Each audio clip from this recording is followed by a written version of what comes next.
Video like जरूर कर लीजिए और ऐसे वीडियो लगातार फ्री में पाने के लिए चैनल को तुरंत सब्सक्राइब कर लीजिए और बेल आइकन को जरूर टैप कर लीजिए ताकि आगे भी सारे वीडियो आपको मिलते रहे। यूट्यूब में फॉलो करते हैं तो प्लीज ये वाला फ्री टेलीग्राम चैनल जरूर ज्वाइन कर लीजिएगा। सारे नोटिफिकेशन सारे अपडेट यहीं पे आते हैं, ध्यान रखिए। दोस्तों, आपका स्वागत है सी सेट प्रिपरेशन के इस यूट्यूब चैनल पर। यह study for civil services by Gyan sir द्वारा संचालित एक फ्री इनिशिएटिव है। इस चैनल पर आप सी सेट की कंप्लीट प्रिपरेशन कर सकते हैं। आज की इस क्लास में हम लोग UP triple S C PET 2023 का जो पेपर होने वाला है, इसके लिए रीजनिंग के एक प्रैक्टिस सेट को कवर करेंगे, जिसमें हम लोग 10 से 15 क्वेश्चन को देखेंगे। अगर आप हमारे टीम के पेड कोर्सेज से जुड़ना चाहते हैं तो ये टीम का नंबर दिया गया, आप इन नंबर से संपर्क कर सकते हैं। इसके अतिरिक्त ये ज्ञान सर का व्हाट्सएप नंबर है, आप व्हाट्सएप के माध्यम से संपर्क कर सकते हैं। अगर आपने प्ले स्टोर से study for civil services application को इंस्टॉल नहीं किया तो इंस्टॉल कर लीजिएगा। चलिए स्टार्ट करते हैं अपनी क्लास को। देखिए, हम लोगों के सामने पहला क्वेश्चन ये है। यहाँ पर सिलॉक्स का प्रश्न दिया है। अब देखिए, ये क्वेश्चन का हिंदी वर्जन है ना, इस तरफ हिंदी वर्जन दिया हुआ है और यहाँ पर इंग्लिश वर्जन है। आप जिस लैंग्वेज में अच्छा समझ पाते हैं उस लैंग्वेज के प्रश्न को आप देखिएगा।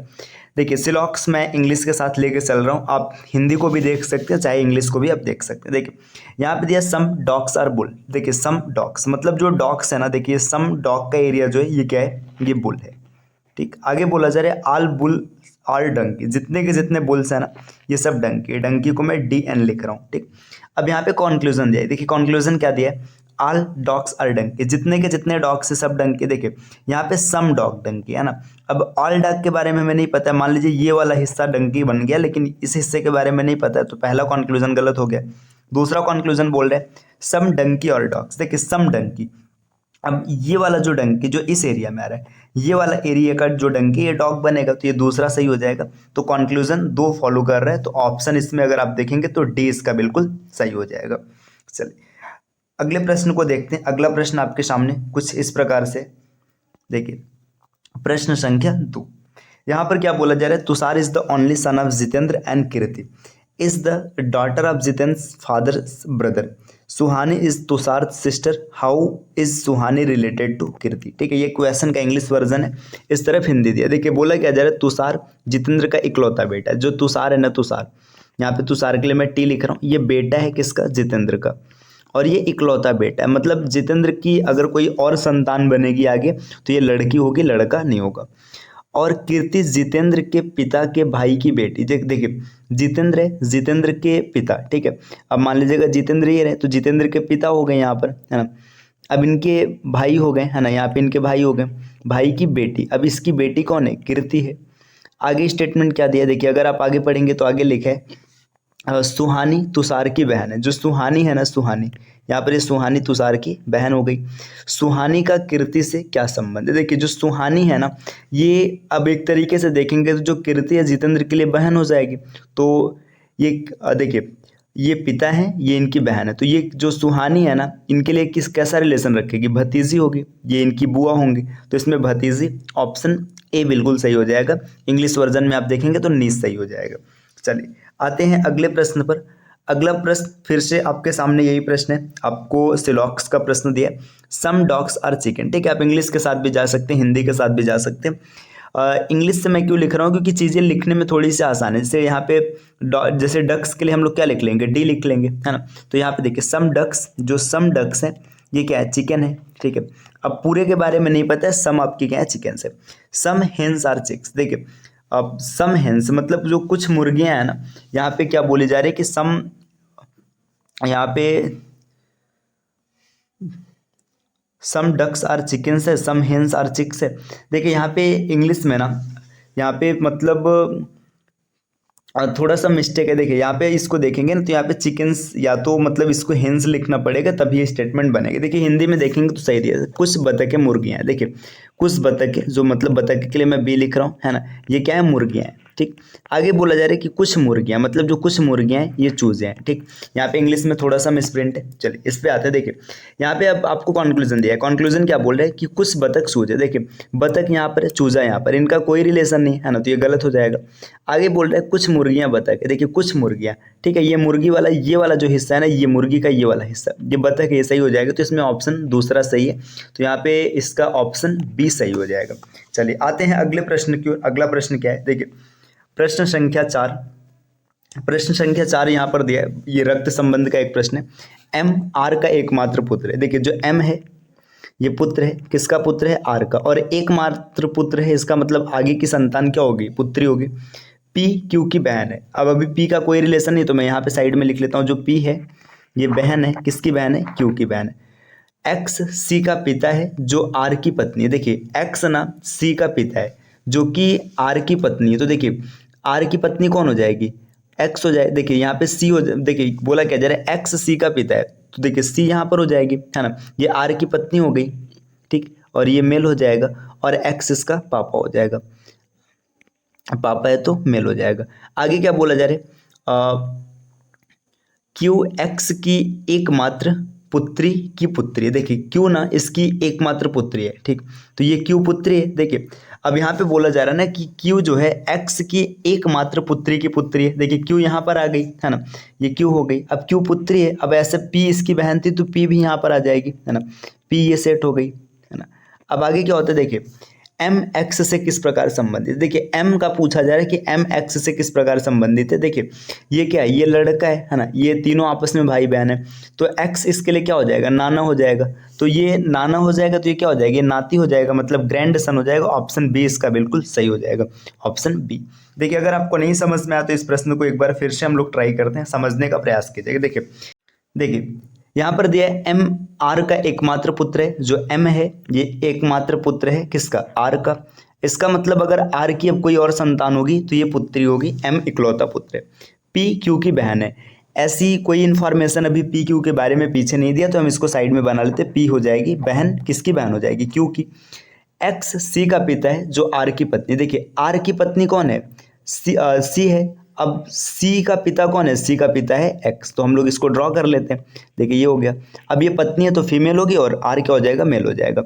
देखिए क्यू एक्स की एकमात्र पुत्री की पुत्री, देखिए एक्स की एकमात्र पुत्री है सी और इसकी पुत्री है कौन, क्यू, है ना, ये क्यू पुत्री हो गई। अब देखिए इसकी बहन कौन है, पी होगी, पी हो गई, है ना। अब आपसे पूछा जा रहा है कि एम एक्स से किस प्रकार संबंधित। देखिए एम और एक्स के बीच में 2 जनरेशन का गैप है, और 2 जनरेशन के गैप पे ग्रैंड रिलेशन आता है, तो ये ग्रैंड सन हो जाएगा, क्योंकि एम नीचे है तो ये सन हो जाएगा, ऑप्शन बी बिल्कुल सही होगा।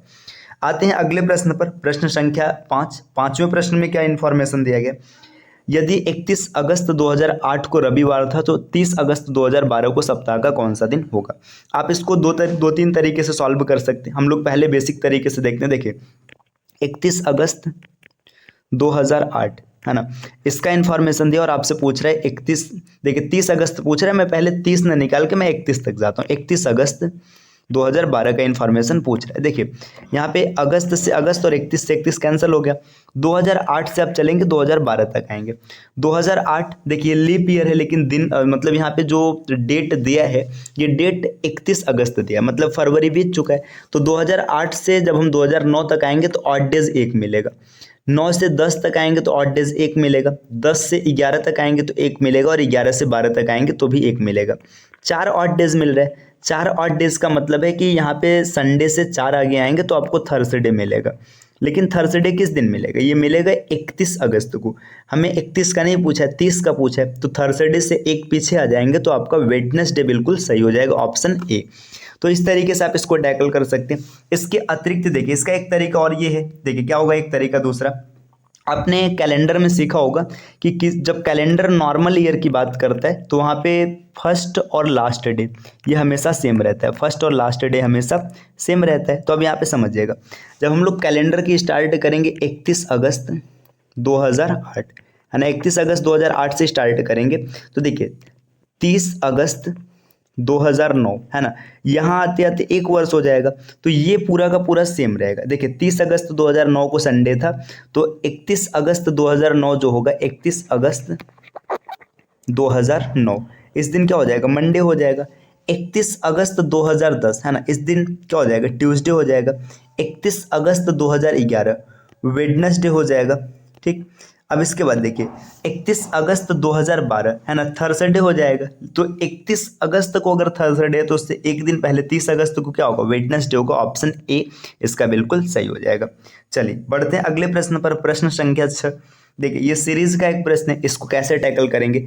यहाँ पे दिया 9 से 10, 13, 24, 37, 66, 97। देखते हैं इसमें क्या पैटर्न दिखता है। देखिए 9 से 10 1 का डिफरेंस है, 10 से 13 3 का डिफरेंस है। रुके इसको लिख देते हैं ताकि थोड़ा चीज़ें बड़ा हो जाए, आसानी से। देखिए 9, 10, 13, 24, 37, 66 और 97 है ना। यहाँ पे यक से कलर चेंज कर लेते हैं ताकि आसानी से चीज़ें दिखे। देखिए 9 से 10 1 का डिफरेंस है, 10 से 13 3 है, 13 से 24 11 का डिफरेंस है, 11 से 37 यहाँ पर 13 का डिफरेंस है, 13 यहाँ पे 37 से 66, अगर 37 से 66 कैलकुलेट किया जाएगा तो 29 का डिफरेंस है ना। इसके बाद और आगे बढ़ेंगे तो यहाँ पे 66, 1 67, 31 का डिफरेंस है ना, 31। अब इसमें कोई पैटर्न नहीं, चलिए डबल डिफरेंस देखते हैं। देखिए यहाँ पे 2 का डिफरेंस, 8 का डिफरेंस, फिर 2 का डिफरेंस, फिर यहाँ पर 16 का डिफरेंस है ना, फिर 2 का डिफरेंस।